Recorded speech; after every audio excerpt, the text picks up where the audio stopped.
네, 안녕하세요. 홍승수입니다. 반갑습니다. 여러분들, 예비 창업 패키지와 초기 창업 패키지, 이제 서면 평가 합격자 발표가 다 나왔어요. 지금 영상을 찍는 시점에서는 창업 도약 패키지는 아직 발표가 안 났지만, 서면 평가 합격하신 분들은 이제 발표 평가 준비를 하게 되실 텐데요. 30분 안에 우리 회사의 사업성을 이제 설명을 하셔야 되잖아요. 근데 이제 정확히는 15분 발표에 15분 질의응답이죠. 그러니까 15분 질의응답, 요 30분 이내에 우리 회사의 사업성으로 심사위원분들을 설득해 내셔야 되는 겁니다. 참 어렵죠.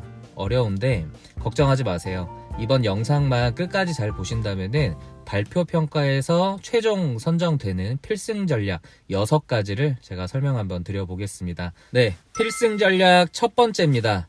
간결한 발표자료 작성인데요. 보통 15페이지에서 20페이지 내외 정도로 작성을 하게 되실 거예요. 15페이지보다 적다면 발표 시간이 너무 길게 느껴져서 발표와는 상관없는 내용들이 좀 많이 들어가게 될 거고요. 좀 많아져 버리면은 발표하다가 시간 끝나버려서 이제 시간에 쫓기다 보니까 하고 싶은 말을 못하게 되는 경우도 생길 겁니다. 그래서 15페이지에서 20페이지 내외로 작성을 해주시면 좋고요. 그리고 발표 자료 만들 때 이제 간결하게 하시면 좋은데, 간혹 보면 너무 많은 사진 자료나 또 너무 많은 글을 써 넣으시는 분들이 계세요. 왜냐면 내가 발표를 잘 못할 것 같으니까 이 장표라도 보고 이해를 하면 좋겠다 라는 이제 마음으로 사진 자료 정말 많이 넣고 글 정말 많이 넣는데요. 심사위원분들은 그 너무 많은 정보를 눈으로 보다 보면 우리가 하는 얘기에 집중을 못 하실 수 있어요. 결국에는 우리가 하는 말, 우리의 발표 내용에서 우리의 사업성이 다 드러나는 건데, 너무 많은 사진과 글을 써버리게 되면은 오히려 역효과가 날 수도 있습니다. 그러다 보니까 이제 간단하게 그 전체적인 폼이 좀 이제 간략하게 작성을 해주시면 좋을 것 같아요. 네, 필승 전략 두 번째입니다. 핵심 기능, 그러니까 명확한 핵심 기능을 설명해주고 그것으로 인한 파급 효과를 명확하게 설명을 해주셔야 되는데요. 장표에 핵심 기능은 이것도 있고요, 이것도 있고요, 이것도 있습니다. 이렇게 적기보다는 핵심 기능 1, 2, 3, 이런 식으로 딱딱딱 단락을 나눠서 이 세 가지 핵심 기능으로부터 파급되는 효과는 전체적으로 이런 것들이 있습니다 라고 설명을 해주시는 게 좋을 것 같아요. 핵심 기능과 파급 효과는 우리가 전체 발표하는 시간 중에 가장 중요한 시간입니다. 그래서 발표하다 보면 조금 말이 길어질 수도 있어요. 그렇게 될 것 같으면 흐름도를 하나 그려주는 것도 좋습니다. 예를 들어서 A라는 상품이 우리 회사의 아이템을 통해서 B로 되면서 어떠한 효과가 생길 것이다, 이런 것들을 화살표 그려가면서 흐름도를 그려주시는 거예요. 그렇게 되면 심사위원분들이 시각적으로 볼 때도 들을 때도 확실하게 이해가 될 수 있겠죠. 필승 전략 세 번째입니다. 수익 모델에 대한 명확한 프로토콜과 숫자를 제시해 주시는 거예요. 프로토콜이라고 하면 아까 두 번째 전략에서 말씀드렸던 어떤 흐름도 같은 느낌인데요. 이 지원 사업도 투자와 같잖아요. 어찌 보면 VC가 투자하는 것과 정부가 투자하는 것의 프로세스는 다르겠지만 개념적인 건 똑같은 거죠. 우리가 투자자라고 생각을 해보면 투자하고자 하는 대상이 내가 하려는 사업의 프로토콜이 이렇고요, 이것 때문에 돈을 이만큼 벌 거고 그것에 대한 숫자가 이렇고 명확하게 제시가 돼 있으면 투자하는 마음도 조금 편안해지지 않겠습니까? 아, 이렇구나 저렇구나 확실하게 이해가 되니까요. 그런데 투자하려는 대상에서 설명을 하는데 명확한 숫자 제시를 하지 못하고 어떠한 프로토콜도 명확하게 제시하지 못한다면 우리조차도 투자하기는 힘들어질 거예요. 그러다 보니까 역지사지로 심사위원분들이 직접 투자를 하는 건 아니겠지만 정부의 대리권을 받아서 투자의 어떤 심의를 하는 거잖아요.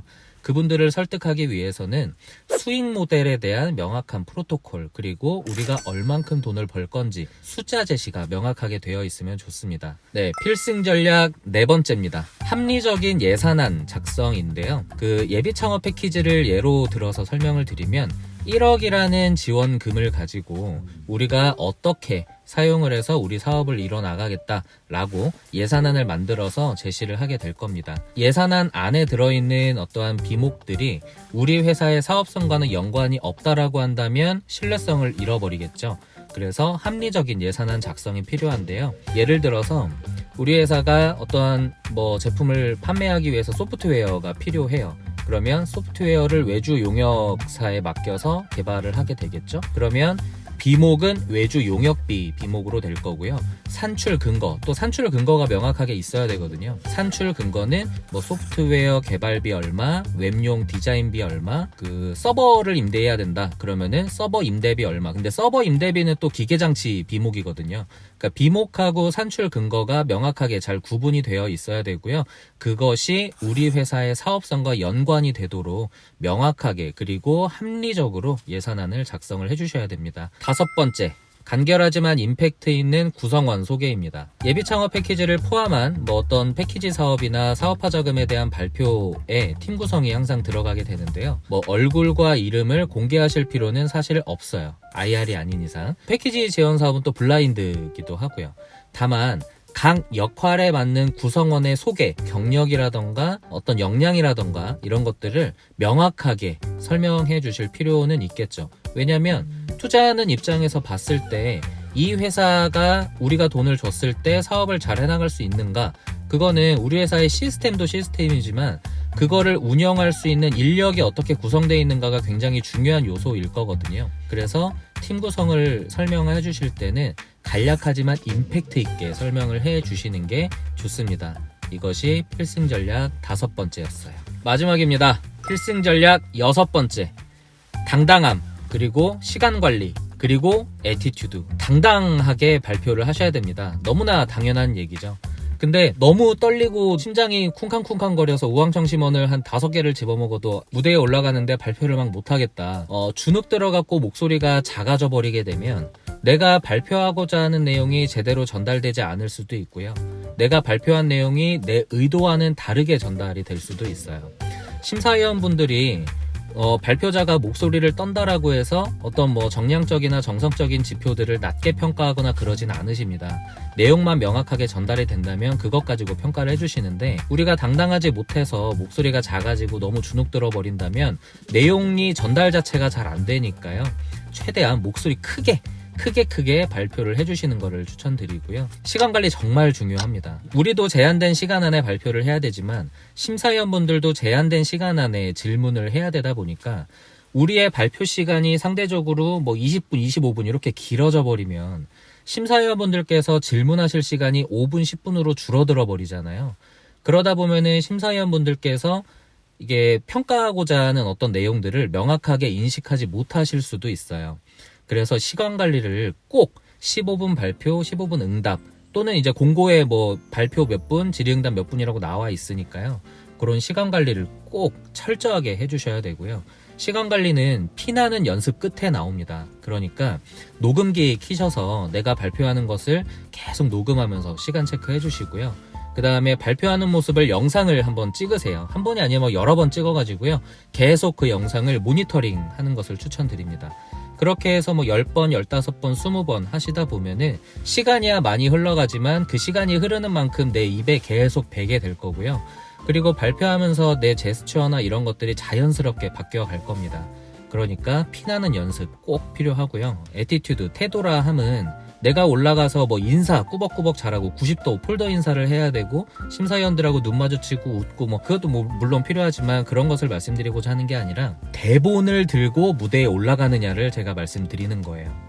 물론 대본을 들고 무대에 올라왔다라고 하여 어떤 정량적인 지표에 대본 갖고 올라오면 감점 1점 뭐 이런 지표가 있진 않아요. 그러니까 정량적인 지표에는 문제가 없지만 정성적인 지표에 문제가 있을 순 있죠.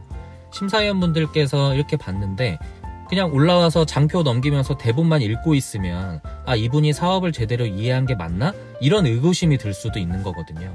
그러니까 이런 어떤 정성적인 평가에서도 마이너스가 날 수가 있다 보니까 대본을 갖고 올라가지 않기를 바라고요. 대본을 갖고 올라가지 않고 장표만 보고 발표를 할 수 있게 되려면 정말 피나는 연습이 필요합니다. 5천만 원이든 7천만 원이든 1억이든 1억 5천이든 3억이든 내가 사업할 수 있는 사업화 자금을 무상한 무이자로 지원을 받게 되잖아요. 얼마나 큰 돈입니까? 그러니까 정말 피나게 연습을 꼭 해주시길 바랍니다. 뭐 이 이외에도 필요한 것들은 많이 있습니다. 하지만 방금 말씀드렸던 6가지만 잘 지켜서 우리가 연습을 하고 준비를 한다면 충분히 발표에서 좋은 성과가 있을 거라고 예상을 합니다. 발표 날짜가 이제 거의 다가왔어요. 이 내용들은 예비 창업이나 초기 창업이나 창업 도약이나 이런 것들 다 제외하고서라도 사업화 자금을 위한 어떠한 발표에 있어서 굉장히 중요한 내용들이니까요. 꼭 한번 숙지를 하셔서 모든 어떤 발표에 사용을 해보시기를 당부드리겠습니다. 그 연습하는 가운데 제가 지금 말씀드린 이 6가지가 잘 적용이 되어서 최종 선정까지 간다면 더할 나위 없이 너무 좋겠고요. 이 영상이 큰 도움 되기를 정말 진심으로 바랍니다.